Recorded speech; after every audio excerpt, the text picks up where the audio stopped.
I would only call myself a Sunni to distinguish myself Just for from the this. other group.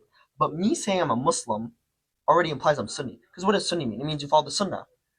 If you're a Muslim, you believe in Allah and the Quran. The Quran says follow the Quran and follow the Prophet Muhammad. So you saying you're a Muslim already implies you're a Sunni, right? Or you saying the same thing with Salafi. Okay, the Quran says follow the Prophet Muhammad. The Prophet Muhammad said follow me and follow the three righteous generations, the Salaf. So you're saying a Salafi. If you're saying you're Muslim, it already implies you're following the Salaf.